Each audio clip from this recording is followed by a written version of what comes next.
Hey guys, what's up? It's Coach Smith here, PO1 Sports, and today we're going to discuss wide receiver drills.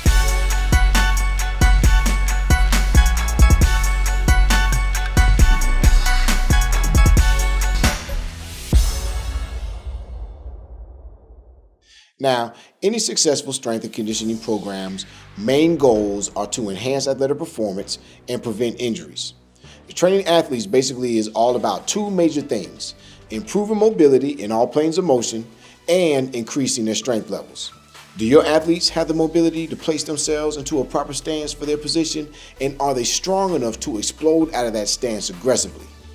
At the conclusion of your training program, coaches should be able to answer yes to the following questions. First, are your athletes strong enough to hold that stance throughout the course of a game after numerous intense encounters with the opposition? Second, can they fire out powerfully and efficiently to establish position so they can win their individual battle? And last, do they have the mobility to stay low and dominate the competition in a fight? Now, your wide receiver drills will be much more effective if you focus your strength training on mobility and single leg strength. Mike Boyle even goes so far to say that a quick first step is in reality the product of a powerful first push. Developing foot speed truly lies in single leg strength. The stronger your wide receivers are on one leg, the faster and more explosive they will be off the line of scrimmage. Now just think about this for a second. When wide receivers are driving out of their break, they are taught to push off of one leg according to the route. The more force I can create on one leg, then the faster I can get out of my break, creating separation with the defensive back. So it makes sense that single leg strength is the key to making plays on the field. It has also been proven that improving single leg strength is the best way to prevent lower body injuries. Having great mobility will allow your wide receivers to sink their hips, creating a base to transition in and out of breaks much easier. Without this vital hip mobility, your wide receiver drills will look horrible. Playing the position is not all about running routes either.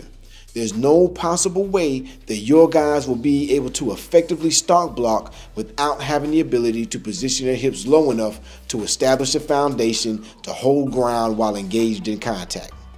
When developing your sport-specific program and your wide receiver drills, the main component is to mirror your drills after movement patterns of the position and take into consideration the recovery time between plays to simulate game situations. Tactical skill development must be trained simultaneously with energy system demands in mind. Whether you're working on releases, first step quickness, or simulating routes, wide receiver drills must simulate game activity at all times.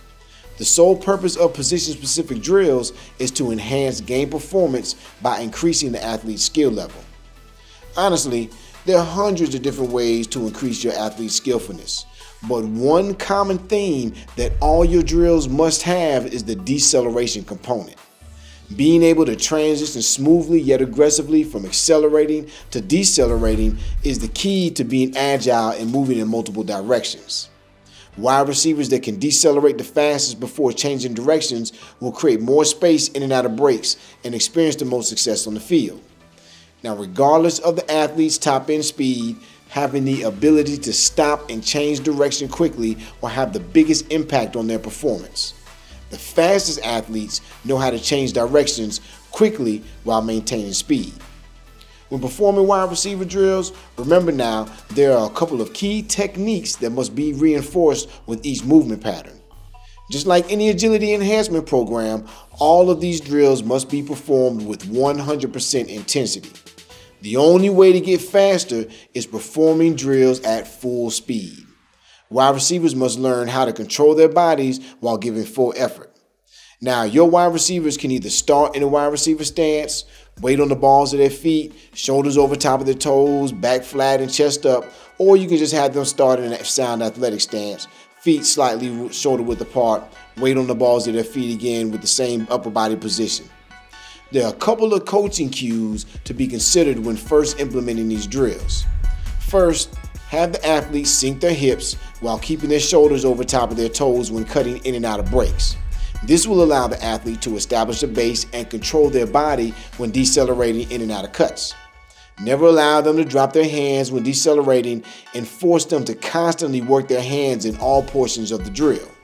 Next, all athletes must practice to quickly turn their heads to locate the ball when accelerating out of their brakes, and to immediately tuck and secure the ball in their outside hand. And last, whenever an athlete catches the ball, it is vital that they always give an aggressive burst to develop a mentality of always attacking the end zone. Just simply incorporating a ball into your drills is not the answer to developing any skilled offensive player for football. Enhancing mobility and strength, single leg strength, along with integrating wide receiver drills that emphasize deceleration are the major components to creating game-breaking wide receivers. Your imagination is really the only thing holding you back from creating new agility drills, but remember to always install some type of deceleration aspect. This is Coach Smith, PU1 Sports. Look forward to talking with you soon.